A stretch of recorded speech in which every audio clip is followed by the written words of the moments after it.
So just to show you that nothing ever goes massively to plan, there's always something happens, something gets damaged or broken, or life isn't perfect. Amir was working on this gear stick, trying to get the gear stick in the right position, and he had it in this vise and was heating it, but obviously he put too much heat down here, and being cast, it screwed the vise. So, and it's cast, so that's got to go in the junk. I don't think there's not even a chance. I think that'll weld, not with cast.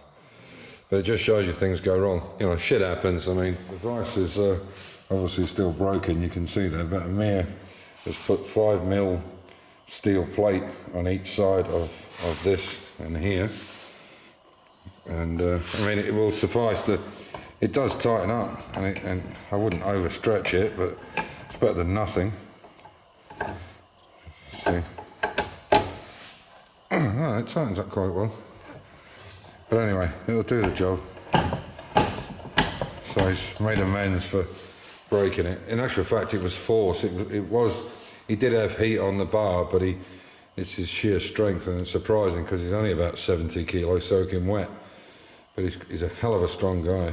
Well, he must be to break that. So I think it was a combination of the heat plus he had a cheetah bar on it, and bang, and then it went. But I thought it was just the heat that snapped it. But he's made a repair to it, so there we go. Okay, so this is the idea I've come up with for these brand new XK150 later model rear handbrake. So what I've done is made a, probably see it there, excuse me. So I've made a tube and put it onto a plate. Those 13mm heads are too big, so I used 10mm heads, because obviously the tube is quite close, and you can see the way I've just welded it on, so that when this goes down, you can see it fits perfect on there. And then we'll probably, I think this is probably an exhaust bracket, sorry it's so close, but there's not much room, and I think I'll probably pop it up to there somehow. So I'll take it out and show you what it looks like. This is the bit I made up. It's just a piece of tubing and then a flat plate. It's not absolutely great, but it will certainly do the job. That's just a mock-up of the first one. And basically what I've made it out of is this bit of an old leg, bit of tubing, and a piece of old plate. So, but it fits perfectly, so that's nice. So, as you can see, this goes up the clevis really nice, and it fits really well here. It's a really nice fit on it. So, and obviously that's going to be held in position like that. Excuse me. Get you up there. That's going to be held in position like that because obviously that spring is going to be against it, pushing it in. So, yeah, and then I just had to clean a little bit out there from the original one. To get the clevis through. So, there we go. I'll put it back together and I'll show you where it looks. So that's the XK E-type handbrake cable.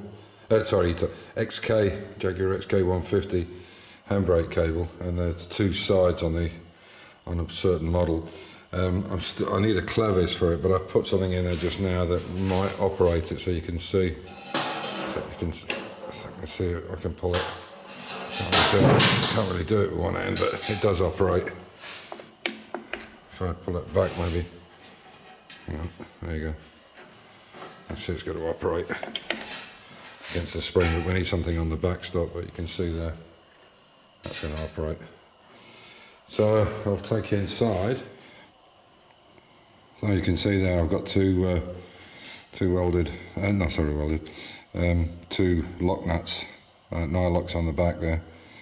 And then what I was thinking of doing was maybe using this bracket here. The other one's missing there, so, but I don't know what that would have been for. Possibly an exhaust, maybe. But I could attach it to there, or a new one, because that looks absolutely knackered. And there you go. There's actually the bit it should sit into there. Huh. Yeah. So there's the bit it would sit into, and that should be. Would that be just about right?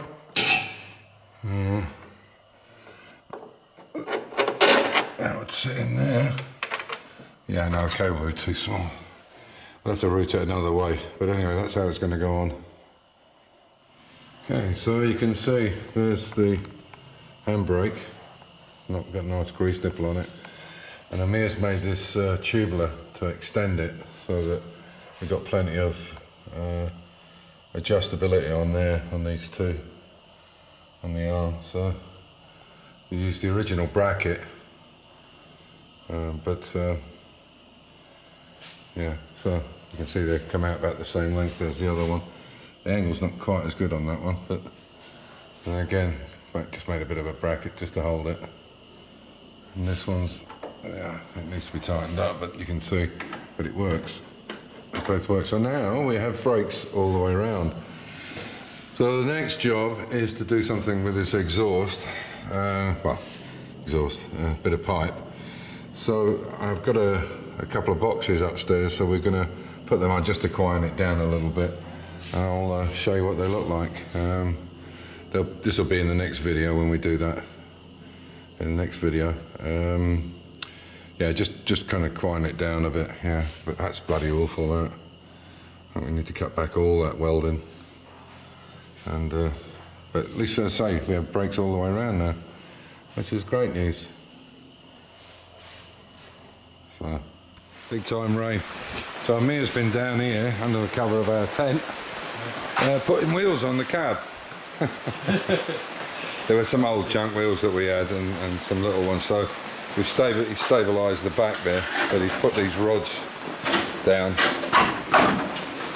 so that we can check them on and off, and he just stabilises it. So he's going to put something across here just to stabilise it, and then we can move it around. Because we're getting a bit short of space. We really need to get rid of this Citroen big time. So as soon as a friend of mine from the UK's had a look at whether if he wants it or not, if he doesn't want it, it's out the door. It's going on Vilharben for the best offer. So yeah, we're getting a bit short of space down here. So there we go. If you're interested in the Citroen and you live in Austria, or you live near Austria, or you're interested in it, it runs. The brakes and no brakes on it because the wheel cylinders are all knackered, but it runs and there's a bunch of spares. So make me an offer I can't refuse. Well, this is it was going to be an office up here, but we don't use it anymore. And I've just bought a glass case for all these nice models. I've got quite a few others, but we keep it basically as a, yeah, it's more like a storeroom at the moment. And this is our store area. It's a real mess. We're going to go through it. But I had these made up to fit all these plastic. It's a bit of a mess, but and this is all E-type, XK, spare parts, new bits. Yeah, I've kept a lot of this stuff from the XK because obviously the original gearbox is here, a few other bits and bobs. And this is some of my woodwork gear. It's a mess at the moment, so excuse the mess. But Amir says he's found an exhaust up here, so I don't know where it is exactly. This is all mini bits and pieces, which we don't need really now. Well, once we get rid of the last mini. But apparently there's a couple of exhausts up here somewhere. Where exactly? I don't know where they are. He says he's seen a couple. Sorry about panning the camera around a bit. Where it is this exhaust is found. Or maybe he's already taken it downstairs. Anyway, apparently there's a couple of silencers, so we'll put them on the Citroen just to kind of quieten it down a little bit. It must be up here somewhere. Anyway, yeah, so this is my upstairs kind of stores area. This is above the garage. So yeah, I'll leave it at that. And as usual, stay safe, keep the faith, enjoy your hobby, and I'll bring you back. I've just got some good news on the XK. The painting underneath and inside and in the engine bay's done, so we're going to go down on Monday to put it back on the chassis, so there'll be a video on the XK150. So take care everybody, bye for now.